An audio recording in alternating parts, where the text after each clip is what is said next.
안녕하십니까. 여러분의 치료의 진심인 진재통의원 이종진 원장입니다. 오늘은 여러분과 함께 무릎 치료에 대해서 다시 보도록 하겠습니다. 우리 무릎이라 하면 되게 이제 관절염만을 많이 떠올리시는데요. 퇴행성 관절염이 실제로 나이가 많으신 분들은 되게 많죠. 우리가 많이 걸어다니고 많이 뛰고 직립보행을 한 이상 그 뒤로부터는 서서 걸어야 되기 때문에 어쩔 수 없이 무릎에 항상 우리 몸의 무게를 지탱할 수밖에 없는 상황이라서 무릎에 퇴행성 관절염은 올 수밖에 없겠다. 결국 그만큼 열심히 사니까 오는 거겠죠, 그죠? 그런데 실제로는 우리가 스포츠를 많이 하면서 젊은 사람들 많이 다쳐요. 그럼 다칠 때 오는 것들, 그리고 다칠 때 조금 다쳤는데 그 당시엔 그냥 넘어갔다가 추후에 이런 충격들이, 이런 다친 것들이 누적되면서 추후에 문제되는 경우, 이런 걸 따졌을 때는 실제로는 퇴행성 관절염뿐만 아니라 여러 가지 질환들을 무릎에 올 수 있는 것들에 대해서 한번 같이 알아봐야 되지 않겠나라는 생각을 합니다. 자, 그러면 먼저 퇴행성 관절염 같은 경우는 여러분 알다시피 많이 써서 무릎에 연골이 닳아가지고 그 무릎이 연골이 닳아서 그 연골 안쪽에 있는 뼈가 누설됨으로 인해서 뼈끼리 부딪히면서 통증이 오는 거죠. 어떻게 보면 뼈끼리 부딪히면 당연히 아프죠. 우리 골절돼 버리면 굉장히 아프잖아요. 그것처럼 결국은 인위적으로 우리가 퇴행성 변화에 의해서 골절이 되는 거랑 비슷한 거죠. 연골이 깨지니까. 그렇게 생각하시면 될 것이고 실제로는 이 퇴행성 관절염이 오기 위해서는 여러 가지 과정들이 있습니다. 왜냐하면 무릎은 우리 몸은 그렇게 허술하게 만들어지지 않았거든요. 우리 무릎이 이렇게 있으면 그 옆에 있는 측부인대가 있고 한가운데 십자인대가 있고 그 무릎 뼈와 뼈 사이에 디스크가 있어요. 연골판이라고. 모양이 반달 모양이라서 반월상 연골판이라고 부릅니다. 이 반월상 연골판이 일종의 디스크처럼 뼈와 뼈를 직접 닿지 않도록 만들어주고 이게 또 몰랑몰랑해요. 살짝 일부는. 우리 스펀지처럼 누를 때 움직여야지 충격 없어야 되잖아요. 그런 것처럼 이게 회전에 의해서 충격에 의해서 이게 옆으로 앞으로 움직여 나가면서 충격을 없애줘요. 근데 문제는 그 힘이 너무 과해져 버리면 이게 밖으로 나가다 찢어버리죠. 이게 찢어지는 것이 결국은 연골판이 찢어지면 연골판 파열로 우리 보통 이제 통증을 호소하게 됩니다. 자, 그러면 이 연골판 파열과 이 측부인대의 손상 그리고 무릎 퇴행성 관절염 이 세 개가 어떻게 보면 가장 중요하거든요. 자, 그러면 이 많은 질환들을 제 무릎을 보면서 잘 간단하게 설명을 드릴게요. 무릎 보면은 이제 맨 처음에 여기 위에 동그랗게 있는 종자뼈 슬개골 파텔라라고 하죠. 슬개골이 이렇게 있습니다. 슬개골이 있고 이 슬개골을 중심으로 얘를 잡고 있는 근육들이 많이 있죠. 대표적으로 앞쪽에 있는 게 4개의 근육이 있거든요. 이게 이제 안쪽 광근, 바깥쪽 광근, 중간에 있는 직근, 그 아래쪽에 중간 광근 총 4개가 요거를 딱 잡고 있어요. 그래서 이 근육 4가지가 이렇게 가고요. 여러분 잘 아시는 뒤쪽에 있는 햄스트링이라는 근육은 이제 무릎을 굽히게 되는 것이죠. 결국은 이제 무릎을 굽히고 펴고는 굉장히 이 2가지 근육이 중요한 것인데 실제로 굽히는 데는 햄스트링만 작용하는 게 아니라 이 뒤에 있는 종아리 근육도 이 무릎 뒤까지 올라가서 붙기 때문에 얘가 수축을 해버리면 이렇게 굽혀지겠죠. 그만큼 중요한 작용을 같이 한다. 그런데 앞쪽에서 무릎을 펴는 근육은 얘밖에 없죠. 특히나 우리가 보행할 때 또는 뛸 때 힘을 작용하는 것은 직근이 좀 중요하고요. 그보다 더 중요한 게 바로 안쪽에 있는 광근이에요. 그래서 보통 축구를 한다거나 달리기 하는 선수들 보면 이 대퇴부를 보면 여기 굉장히 발달해 있어요. 그만큼 이 근육이 되게 중요한 것이고 그만큼 이 4개의 근육이 같이 붙어가지고 하나의 힘줄에 의해서 이렇게 내려가거든요. 요 튀어나온 뼈 있지 않습니까? 요를 기준으로 이렇게 벌어지는 게 이렇게 보면은 이쪽으로 붙어요. 이렇게 해서 이렇게 붙어요. 만져보면 딱 붙어는 힘줄이 있습니다. 이 힘줄이 결국은 슬개건이 되는 거예요. 보통 이제 이 슬개건이라는 슬개골의 아래쪽에 있는 힘줄이라서 파텔라 텐덴이라고 부르는데 이쪽에 염증이 생긴 것을 우리가 파텔라 텐데나이티스, 슬개건염이라고 말하는데 이거를 다른 단어로 점퍼슨이라고 합니다. 보통 이제 뛰는 걸 많이 하는 사람들이 뛰기 시작하면서 요 무릎 앞쪽이 아프다 그러면 되게 요 놈이 힘이 많이 가해지는 거예요. 요 놈은 넓은데 요 놈은 좁잖아요. 그럼 이쪽에 힘이 많이 가해지겠죠. 힘이 많이 가해지면서 이쪽에 염증이 생기고 이 힘줄에 염증이 생기기 때문에 파텔라 텐데나이티스라고 부르는 것이고 이게 보통 뛰는 사람한테 많이 오기 때문에 점퍼슨이라고 부른다라고 알아두시면 될 거고 이 정도는 그게 심각한 질환은 아니에요. 그런데 이제 되게 우리 무릎 아픈 사람의 9대1 정도로 되게 안쪽이 많이 아파요. 되게 안쪽이 많이 아픈 이유가 뭐냐면 우리 무릎을 굽혔다가 펼 때 쭉 보면은 이쪽 이 무릎 뼈 자체가 우리가 닭을 먹다 보면은 닭 대퇴골의 끝이 보통 동그랗게 있는 거 아시죠? 그걸 또 이제 연골을 뽑아 먹지 않습니까? 그러다 보면은 이 안쪽 활차가 바깥쪽 활차 2개가 있는데 안쪽이 더 길어요. 그러다 보니까 이게 무릎을 쫙 펴다 보면은 마지막에 이렇게 발이 돌아가겠죠. 살짝 바깥쪽 돌아갑니다. 그래서 이렇게 더 움직이는 거죠. 이 활차가 더 크기 때문에. 그러면 이 활차의 크기가 더 큰 만큼 이쪽의 근육이 좀 더 쓰이는 거예요. 항상 무릎을 굽히고 펼 때마다 좀 더 많이 움직이는 것이고 그렇기 때문에 이쪽 근육이 더 많이 발달하게 되는 것이고 그렇기 때문에 항상 우리가 이쪽에 더 문제가 많이 생기는 거예요.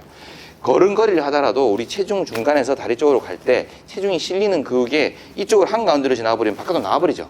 그렇지 않습니다. 안쪽으로 지나가기 때문에. 따라서 결국은 이쪽이 항상 힘이 받아요.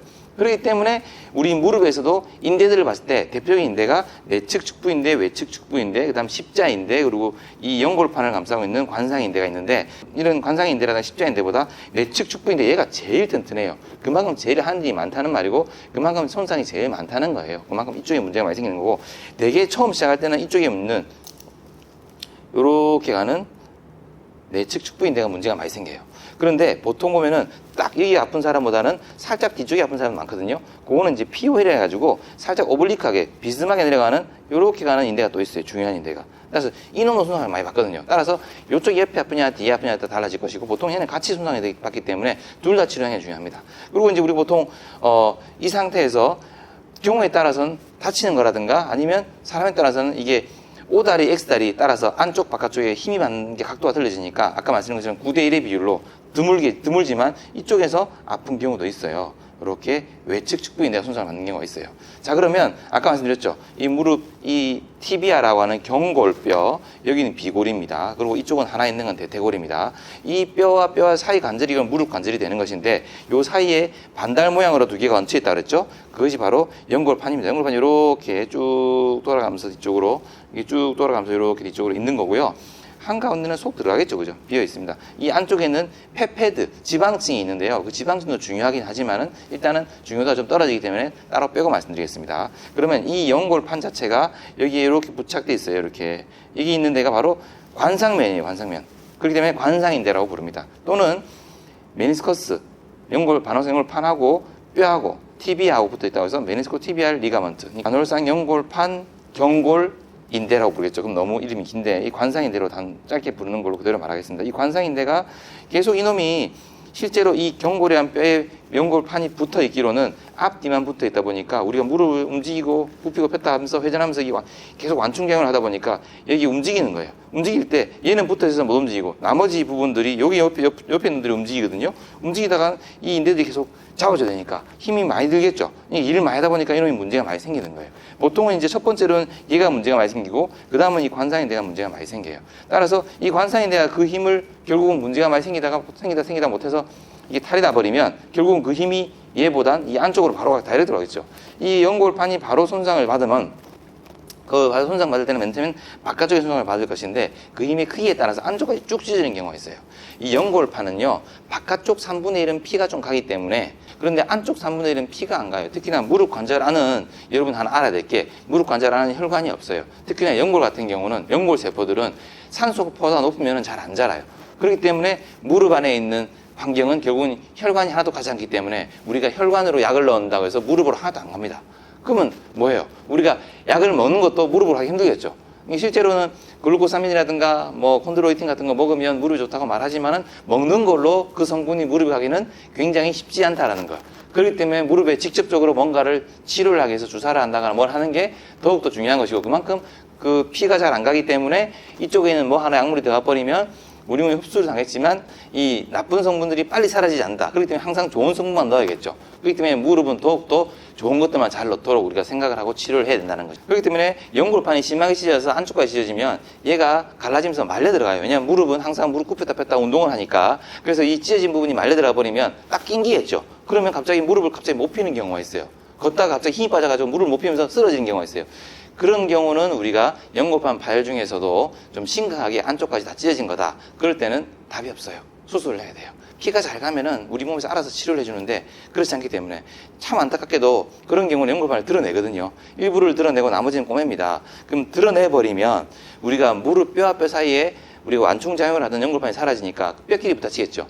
그렇기 때문에 논문에 의하면 보통 한 10에서 15%를 드러내버리면은 약 3.5배의 무게가 증가한단 말입니다. 무슨 말이냐면 내 몸무게가 100kg라 예를 들면 무릎 양쪽에 50kg 힘이 가해지는데 이게 연골판을 10에서 15%를 드러냈다. 그러면 3.5배가 증가하니까 175kg 정도의 무게가 가해지는 거예요. 그러면은 우리가 몸이 무거워서 일을 많이 하게 되면 퇴행성관절염을 빨리 오겠죠. 맞습니다. 결국은 연골판 파열로 인한 연골판 수술 또한 퇴행성관절염을 빨리 진행시키는 하나의 원인이 됩니다. 그래서 스포츠를 하더라도 안전하게 하셔야 돼요. 보통 이게 무릎 연골판이 찢어지는 건 대부분 스포츠다 찢어지거든요. 그럼 찢어지면 바깥쪽이 찢어져서 그런 경우는 제가 치료를 열심히 하면 낫는 경우가 대부분이에요. 근데 안쪽이 찢어진 경우에는 그런 경우는 항상 환자한테 먼저 말씀을 드려요. 이게 안쪽 연골판이 찢어졌냐 안 찢어졌냐는 제가 보는 초음파로는 다 알 수가 없어요.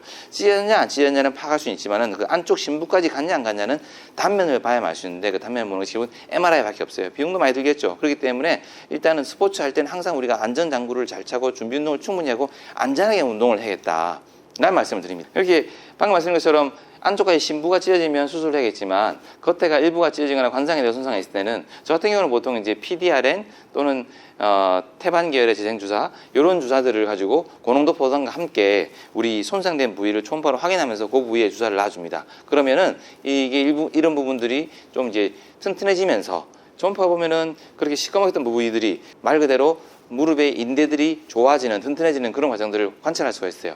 자, 그리고 이제 이런 무릎에서 가장 많이 손상되는 게 이 연골판하고 여기 있는 내측 측부인대하고 보통 이제 오 도나유라는 유명한 의사가 여기 있는 연골판과 내측 측부인대가 가장 많이 다치는데 이놈은 보통 항상 전방 십자인대와 같이 다친다고 말을 했어요. 그래서 이 세 개를 어네비트라이드라 해서 되게 슬프죠. 같이 다치니까 다치면 안 되는데 그죠. 이 어네비트라이드라는 말을 쓰면서 그 문제를 같이 치료를 했어요. 보통 이제 저 치료할 때도 보통 보면은 전방 십자인대가 크게 문제가 없다 하더라도 늘어나는 경우가 많거든요. MRI상 관찰 안 된다 하더라도 무릎을 이제 우리가 잡고 당겨보는 이 라크만 테스트 같은 걸 해보면은 전방 십자인대 내가 얼마나 느슨한지를 알 수가 있어요. 특히나 초음파를 딱 대고 이 뼈의 경골을 끝나는 부분, 조면이 들리는 부분, 제가 움직임을 해서 그 들리는 부분이 이 유격이 1cm 이상 돼버리면 그건 무조건 파열이에요. 근데 보통 이제 0.5cm 전후로 되면은 좀 0.5cm 이상이면 이거는 또 수술을 좀 필요한 정도로 많이 안 좋은 것이고 그 이전이라 그러면 기능적인 부분이기 때문에 늘어나거나 좀 일부가 찢어진 건데 그럴 때는 제가 초음파를 보고 정확히 그쪽에 주사해줘가지고 치료해주면 좋아집니다. 그렇게 해서 치료를 하고 있거든요. 자, 그럼 결과적으로 되게 젊으신 분들은 스포츠하다 많이 다치는 게 연골판인 것이고요. 되게 좀 연세이신 분들이 이제 물을 많이 써서 아프게 되는 것이 퇴행성 관절염이라고 볼 수 있어요. 크게. 그럼 이 퇴행성 관절염에 대해서 보통 환자분들 물 빼는 것에 대해서 굉장히 말씀을 많이 하시는데요. 그거에 대해서 말씀 한번 드릴게요. 이제 무릎에 물 차는 것은 되게 퇴행성 관절염이 심하면은 무릎을 싸고 있는 시누비움이라고 하는 활막입니다. 우리말로 하면. 이 활막이 결국은 이 분비물을 분비하는데요. 이 염증이 생기면 활막에 염증이 생기면 계속 물을 분비합니다. 이게 계속적으로 만성화돼 버리면 이 활막이 두꺼워져요.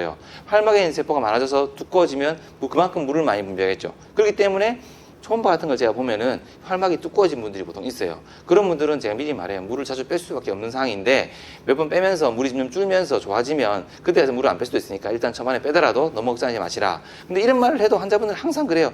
아, 이 옆집 아줌마가 물 빼지 말라 그랬는데 이 주변 사람들이 그렇게 말한다고 너무 현혹되지 마시고 무릎에 물이 찼을 때 우리가 물에다 손을 담가놔 버리면 손이 불잖아요. 그만큼 무릎 안에 물은 결국은 연골과 닿아 있기 때문에 연골이 불어요. 그러면 우리가 때 뱉길 때 손을 불리는 것처럼 이 연골 안이 불어 있으면 때처럼 떨어져 나오는 것이 결국은 연골이겠죠. 때는 떨어져 나와서 버리면 되지만 연골을 떨어져 나버리면 재생이 안 됩니다. 큰일 나겠죠. 그죠? 그렇기 때문에 우리가 연골을 그만큼 잘 보존하기 위해서 물도 빼줘야 되는 것이고요. 물론 물을 빼기 위해서 찌르는 것 자체도 염증을 유발하기 때문에 그걸로 인해서 더 물 차는 거 아이가 이런 말을 하는 분도 있는데요. 틀린 말은 아닌데 되게 10cc 이내로 물이 차면은 그게 맞는 말이지만 10cc 이상 물 차는 경우에는 그 자체로도 계속 연골이 손상되기 때문에 저는 꼭 빼라고 말씀드립니다. 되게 이제 걱정하시는 게 나는 퇴행성 관절염도 많이 진행됐는데 계속 물을 빼니까 물을 빼기도 싫고 이걸로 인해서 큰 문제 생긴 게 아닌가라는 걱정을 하시는데요. 일단은 의사들이 충분히 공부를 하고 물의 양이 얼마나 있는지를 예견을 하고 빼기 때문에 따라주시는 게 좋을 것 같고요. 물을 계속 찰 때는요, 물을 뽀아주고 난 다음에 무릎 보호대 같은 경우를 써서 무릎을 압박해 줄 필요가 있습니다. 그래서 물이 덜 차도록 해야 되거든요. 또 무릎 보호대 자체는 무릎을 압박해줘서 물이 덜 찰 뿐만 아니라 무릎에 있는 인대들 역할을 대신해주기 때문에 무릎 인대들이 약해져가지고 무릎이 불안정한 상황에서도 퇴행성 관절염이 진행되고 무릎이 아프거든요. 그렇기 때문에 그러면 역으로 보호대를 계속해버리면 인대가 하는 역할이 없어서 결국은 인대가 약해지지 않느냐, 장기적으로 더 나쁘지 않느냐, 틀린 말 아닙니다. 그렇기 때문에 보통은 활동할 때, 밖에서 움직일 때 아픈 상황이 유발될 상황의 경우에 예견될 때는 우리 무릎 보호대를 꼭 하시라 그러고 집에서 쉴 때는 반드시 무릎 보호대 하지 마라 그러거든요. 그 이유가 그렇습니다. 따라서 무릎 보호대 할 때만 하고 집에서 쉴 때는 빼고 그렇게 번갈아 하는 게 중요하고요. 그렇게 되다가 치료를 통해서 무릎이 좋아지면 그때는 무릎 보호대를 벗을 수 있겠죠. 예, 결국은 그런 상황을 반복함으로 해서 치료하게 되는 겁니다. 이런 무릎 보대를 얘기를 하더라도 무릎 자체는 이런 퇴행성 관절염이라든가 아까 말씀드렸던 연골판의 문제뿐만 아니라 무릎의 안정성, 불안정성도 굉장히 영향을 미치거든요. 무릎의 축부인대라든가 관상인대 아까 말씀드린 그런 부분들이 결국은 그 부분의 손상에 의해서도 치료가 필요하겠지만 걔들 인대 자체가 하는 역할이 뼈와 뼈를 연결해서 안정성을 주기 때문에 이런 인대들을 튼튼하게 만드는 것이 결국은 무릎 자체를 튼튼하게 만들어서 무릎의 안정성을 위해서 결국은 나아가 관절염의 진행도 막아준다는 거 그런 것들을 위해서 치료가 필요하다는 거 아시고 계시고요. 그렇기 때문에 이 부분이 무릎의 불안정성의 문제인 거지 그냥 내측 축부인대의 손상만에 의한 것인지 아니면 연골이 깨졌기 때문인지 아니면 연골판이 찢어졌기 때문인지 이런 것들이 진단이 필요하기 때문에 반드시 무릎이 아플 때는 가까운 병원에 찾아가셔서 의사 선생님과 상담을 잘 하셔가지고 여러분들께서 믿을 만한 의사를 찾은 다음에 치료를 잘 받으시면 좋겠다라는 말씀드립니다. 이상 오늘은 여러분과 함께 무릎 치료에 대해서 얘기 나눠봤습니다. 여러분 치료의 진심인 이종진 원장이었습니다. 감사합니다.